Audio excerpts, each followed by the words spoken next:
Are you looking for affordable office space in Marion? The professional building located at 685 Delaware Avenue is the place for you. For more information, call 740-383-6803. Office space is now available. Again, telephone number 740-383-6803. This is Scott Spears, and I'd like to welcome you to another edition of Scott Spears Now. Tonight's guest, a man I enjoy a lot. He's been on radio with me countless times, this time with me on television via Skype. He is the world-renowned mentalist, been on every show, Mike Douglas, Jimmy Fallon, you name it, Sally Jesse Raphael. He is the amazing Kreskin, and by the way, he has written a new book, Conversations with Kreskin. You won't want to miss this. Run right out and buy this. Conversations with Kreskin. Kreskin is always a unique interview because you learn something that you didn't know before, and particularly this time that was the case. We started talking about a Huffington Post article that he had written in regard to the draft and a war, and we ended by asking a question that he's never answered anywhere else. Will Hillary Clinton run for president? Coming from the man who's predicted the last two presidential elections, you won't want to miss the answer. Here is the amazing This Kreskin. Is Scott Spears, and today we're joined by a good friend of this program, mentalist, the amazing Kreskin. Kreskin recently made some heavy comments on the Huffington Post that caught the eye of many viewers and watchers and internet goers, and today he's here to discuss those. And I also do want to mention Kreskin has a new book available. I got a copy of it just a few months ago. I love it. Conversations with Kreskin. Get that at all good bookstores, all good retailers around. Kreskin, it's always a pleasure to have you on via Skype this time. Are we now looking at each other? Well, I'm looking at you. I can't see you, but you can see me, right? I can see you. Well, I guess you're reflective of a change in our culture whereby, and I mean this as Chris, is a positive thing tonight, because it's always nice to see each other when we're on the air and when others are listening, and our reactions can be captured visually. But I'm just thinking, Scott, are we signaling that the rest of the world is going to be on camera for the rest of the time? I have a feeling we are. You would know better than I would. Well, if it sounds like I'm losing my voice, I'm not really I've been using it all day, but this has been an extraordinary few days. And you mentioned the piece in Huffington Post, but I want to tell you, and of course it dealt with some predictions I made, and the kind of predictions, Scott, I got to tell you, that I never intended to make, at least not at this point in my life. I hadn't thought seriously about it. But for 8 months, it's been a topic in an area that's been on my mind. And before I even mention the predictions to you, let me reiterate something. And I've said this to all the press the past 3 days since this story started to break. I know a tremendous amount about very, very little, and very little about the rest. So don't consider me an authority on anything. It's just that, and I like to be quoted by that. That way I can absolve myself of a lot of responsibilities. But I do borrow. And I borrow from two sources. I borrow from my audiences, because of course my life is spent reading the thoughts of audiences and reading how people think, and intuitively projecting what their thoughts are. And the other thing is a lost art today, and probably many, many people have never heard of. It's a word that I think it's politically incorrect to even bring it up. It's called history. I know we're not allowed to teach it in schools today unless it deals with something that happened 6 months ago. But certainly our politicians.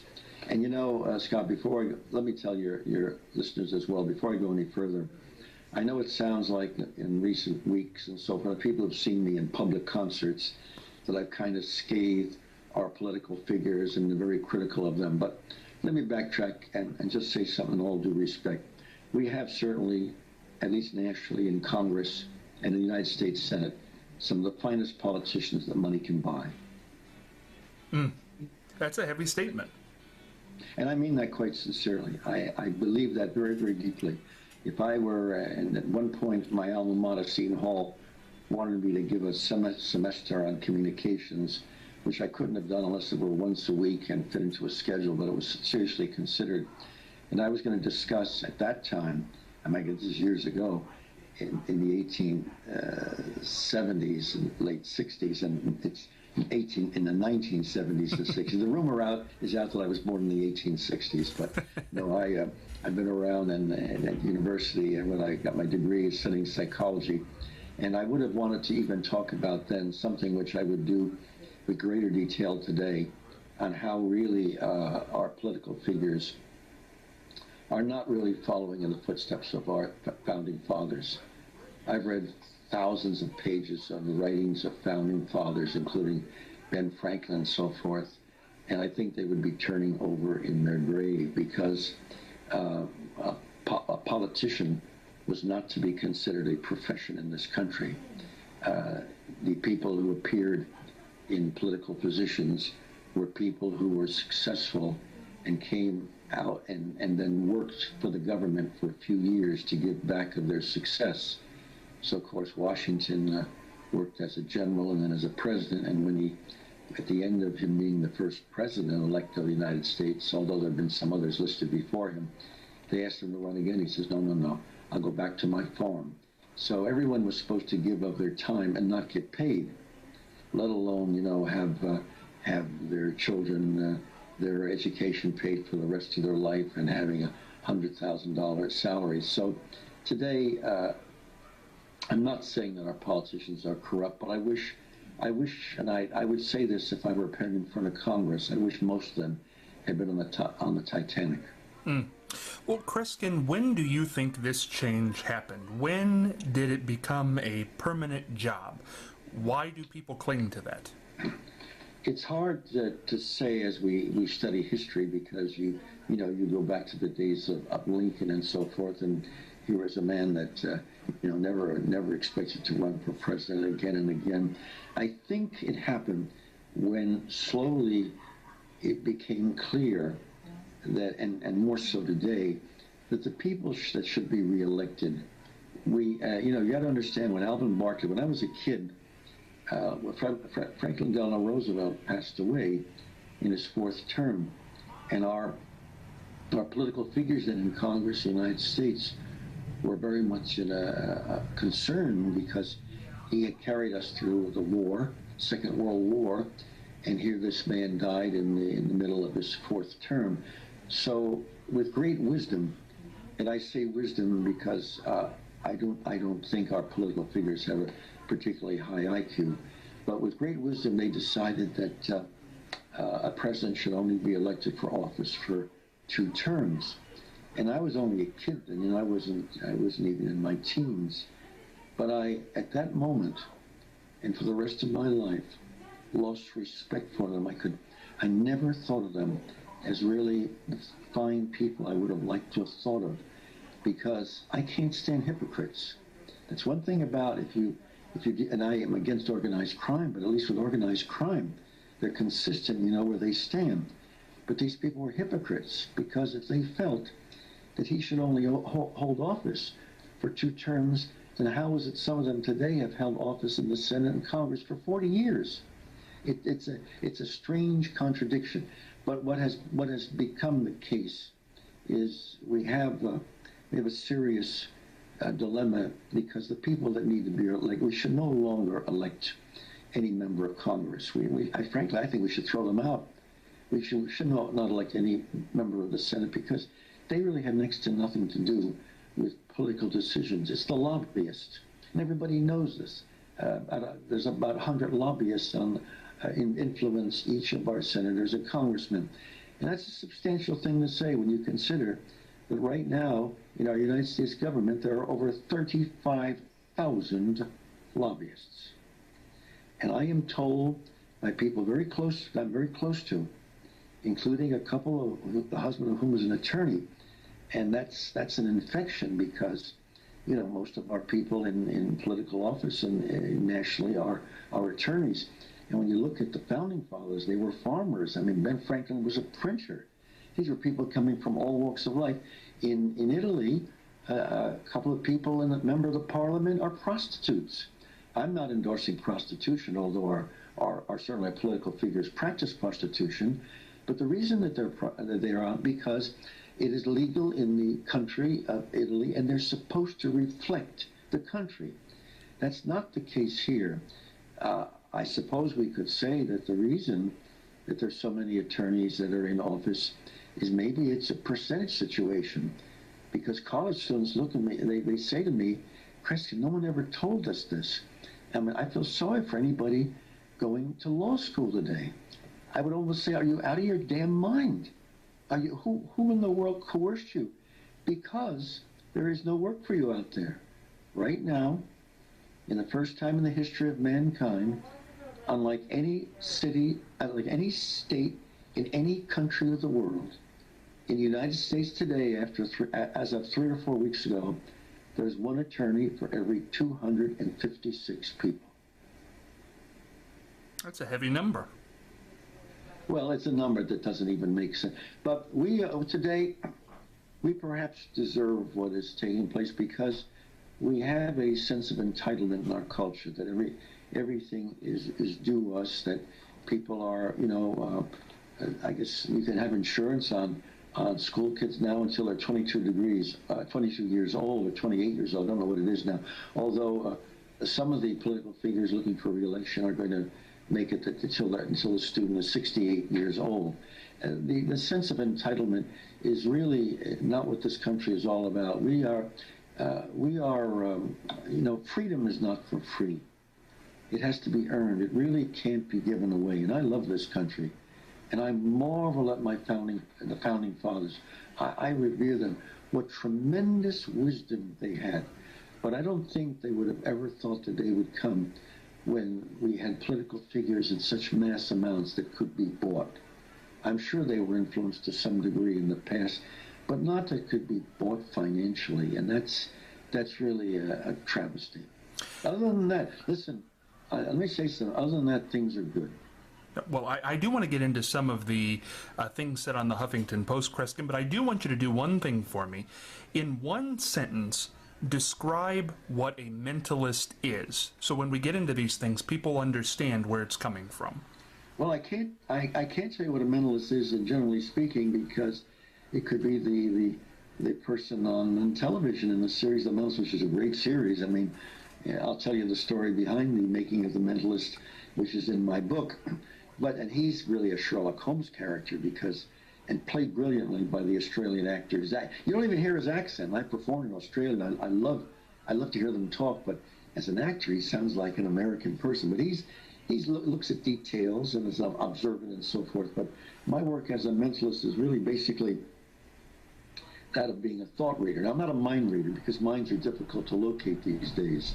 But I believe under certain conditions it's possible to perceive a thought or an idea. And then by my performances, in which I have a great deal of fun. There's a lot of laughter, there's some serious drama, there's a lot of mystery, and I attempt to perceive the thoughts of people who are part of my audience. And now in a couple of days, I'm going to be heading for Chicago, where my audience will not be a theater, it will not be a coliseum, it will not be 800 to 3,000 or 20,000 people. It's going to be less than 100 people in a private affair of a company, and they will be experiencing the same as some of my performances are in private homes that executives has tried to change into a little theatrical setting. But still, in all my shows, I'm really revealing what people are thinking. I'm tuning in on their thoughts. And in other situations, I'm actually influencing their thinking and causing them to make decisions that I have in mind, even though there's been no verbal communication. And sometimes influencing them to the degree that they're responding uncontrollably. Because I can remember a few years ago on New Year's Eve on Fox, they had me on Broadway, and I thought to myself, I've done it a few times. I've appeared on Broadway on New Year's Eve. I remember the first time I appeared there, I thought, whatever possessed me never to come here to Broadway on New Year's Eve, whatever possessed me all these years of my life must have been a gift or some wisdom for a guardian angel. Because, you know, if you want to be in Broadway for the celebration, which is a great place to be, you have to realize, don't plan to use the bathroom for maybe 16 hours or 14 or 12 hours, because otherwise you're not going to be able to come into the, and now with security, I just talked to someone about an hour and a half ago for these celebrations now. They're going to mark, people are going to have to be marked where they're staying. And if they leave, they cannot come back. And we understand this because this is a different world. But that particular night on Fox, we gathered. It was very cold. I mean, the street was cold as well. We gathered about 20 or 18 or 20 people to join me. A lot of them were young people, college students. I remember one was from India. A lot of them from overseas. And I warned them. I said, when we get on the air, I'm going to spell my name. Make sure that you keep your balance and don't hurt yourself. And we went on the air. These were not stooges. They were not Confederates. This is not a magic act. This was absolutely, totally legitimate. And I proceeded to spell my name very slowly. But the second time I spelled my name, there was pandemonium. The camera crew and the police that were standing outside the circle said, "What the hell is going on?" And by the time I spelled my name the second time, I think all but two of the people had collapsed to the ground and were lying there prostrate. They couldn't get up. In fact, we had kind of an exciting time because the two hosts of the show went up to them and said, "Well, come on, you got to get up." He said, "I can't move." Some of the people couldn't speak. They'd become so paralyzed that they lost the use of their vocal cords. And this went on for, 8, 9, 10 minutes. Then we saw it was getting near New Year's Day. We had to go because it was now going to shift to the clock timing piece coming down and the band playing Old Lang Syne, what have you. Well, Fox News had to pay a price for that. The show, our part went off the air, and I get called. I released them. And I get called by Fox in my hotel room. They were putting up in New York. They said, "Kreskin, you got to be on the air tomorrow at 7 in the morning." I said, "What do you mean?" They said, "It's now 2:30. I said, "Yeah, it's 2:30. I'm up anyway." They said, "We got over 100,000 calls. People want to know if these people were all right. Did you ever release them?" They never saw me release the people, so it was a dramatic cliffhanger. That's a little bit of how I define my work as a mentalist. And how often are you accurate? Oh, in perceiving people's thoughts, I like to say I'm 90% successful 10% of the time. I don't know. I've never really estimated that. I think a lot of it has to do with how well the audience is concentrating and what have you. But it's fairly high. But I just wouldn't make any claim. I might be held to that and have to pay some kind of dues if I was wrong. Well, now, knowing what we know now, what a mentalist is, and knowing how often... Now, wait a minute, before you say what you're going to say. That's not so true with predictions. Okay. That's my predictions have nothing to... I got to tell you, they don't have to do with reading people's thoughts. They have to do with knowing what they're thinking, how they're thinking. But when I make the predictions, I'm really using an intuitive thing. I'm reflecting on a gut feeling that builds up in me over a period of time. So when we talked the last time about my predicting the presidential election and how I came to write out my prediction 1 year and 4 months before Election Day this last November of 2012. I was on the Jimmy Fallon show in July 2011. I made my prediction by pouring myself into all that was going on in the media about political pictures, the controversies, and this is well over a year before the election, people that were vending for the possible running of it. And then I got off by myself and shut down everything. I shut down and refused to, for 1.5 days, look at anything dealing with politics, because I let my unconscious come to the conclusion, and that's how I predicted that the Democrats should win. What in the world made me write down, because nobody knew who was going to be running for the Republican position. Nobody knew when I wrote it out on the Fallon show. And what made me, I tried to take a shot at it, and I wrote down Paul Ryan. Of course, I was wrong. And it was the most dramatic failure I've ever had in my life because, of course, he's the man that Romney picked sometime after the political party decided that Romney would run for president. And where I ever got Paul Ryan's name, it only happened when I was jogging the night before at 4:30 in the morning, and his name kept popping in. I thought, hell, I'm absolutely certain that Obama's going to win. I'm just going to write down Paul Ryan's name for the Republican ticket. It's one of the unexplained incidents in my life. Kreskin, it brings up an interesting point because when you write down your predictions, you don't show anybody. They're put under lock and key and in safes and things like that. I understand not telling the public for the reason you just said, but why don't you show the host or one person there who possibly won't say anything? Because, and can I mention this to anybody in show business or in the arts or in public life? First of all, in the case of the presidential election, a copy of that was in the hands of 4 people. Robin Leach in Los Angeles, who's now a columnist. It was in the hands of a gal, Jessie Fries, who went to the same high school I went to, and now has a political radio show in New Jersey. And a copy was at Patsy's restaurant, hanging over the bar in a safe. So 4 people were going to acknowledge it. But the reason I don't say it ahead of time is, if you want to keep a secret in life, make certain that every single writer you tell it to has either passed on or you've bumped off. I understand. Now, Kreskin, I do want to get to the big thing on Huffington Post here, because you definitely rattled some people's cages. You talked about the military draft. What did you say, and why did you say it? Well, first of all, it was a long range thing. We have right now a kind of war that we really aren't accustomed to having. We've really never had a war like this because we've had enemies. Certainly the First World War, the Second World War, and some of the wars that followed that. But we have been attacked from enemies from outside the country. And we have a fabulous military might. I have tremendous respect for our military and our military leaders. But we have a different war now, and it's the war that's been going on for a minimum, probably a lot longer, minimum of 13 years, because our Pearl Harbor was 9/11. There's no question that was our Pearl Harbor. If we forgot about it, then it's our price to pay. It's our guilt. We can't throw the blame.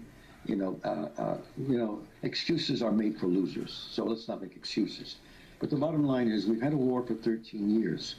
And to say, well, there hasn't been any attacks, hell, how many attacks were attempted that were thwarted? Some of them are known publicly. Some of them are not known publicly. I have a member of my family who works for the CIA. My brother was in law enforcement for 18 years. I've worked in 84 crime cases in my life. Boy, we've thwarted some very serious situations. At the same time, you cannot completely stop an enemy, especially when they're entrenched in this country.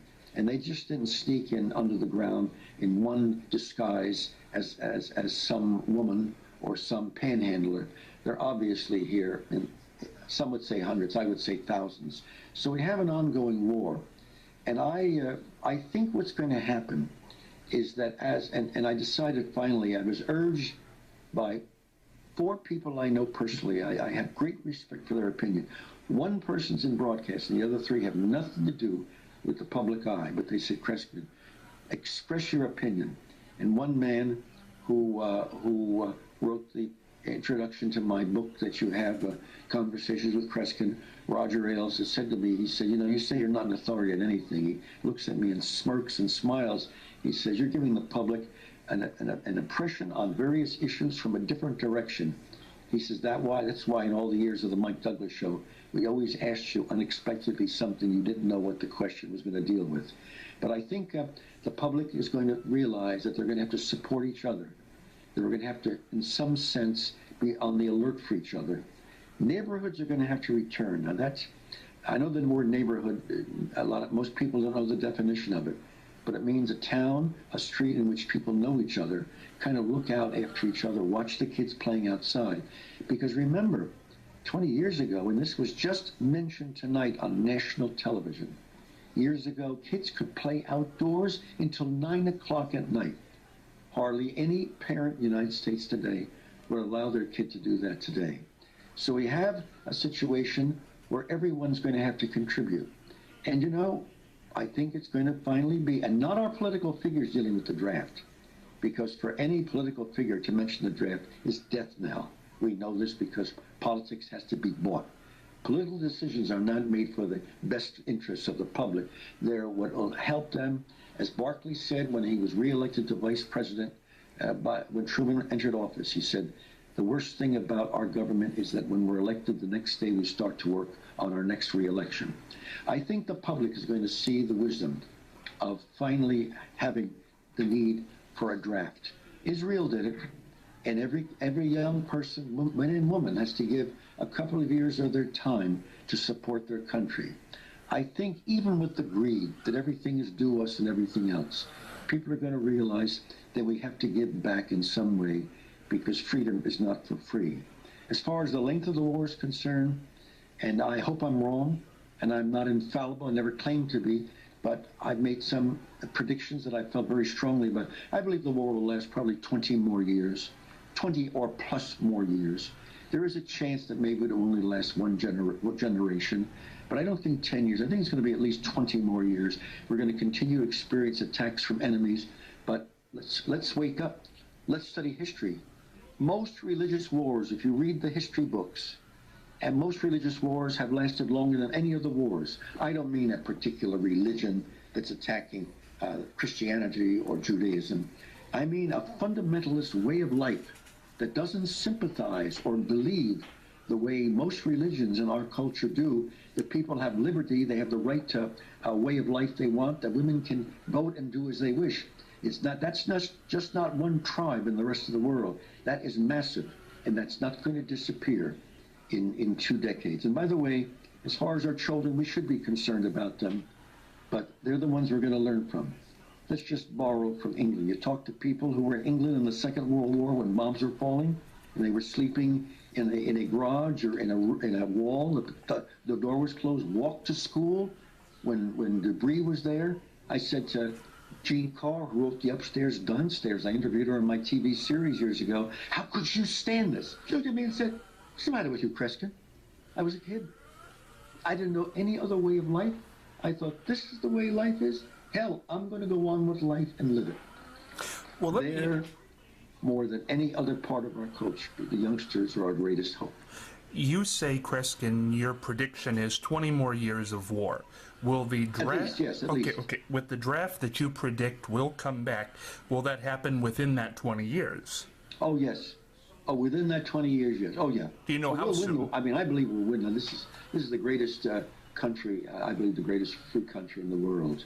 And in spite of... And I think, by the way, it's going to change the makeup of our political leaders. I really think it will. I think they're going to start taking after our founding fathers, who believed in what this country's needs were and what this country was founded on, not payroll and what pressure groups. The worst thing that happened to this country is pressure groups. In that 20 years, do you know how soon the draft will happen? No, I don't. The other question...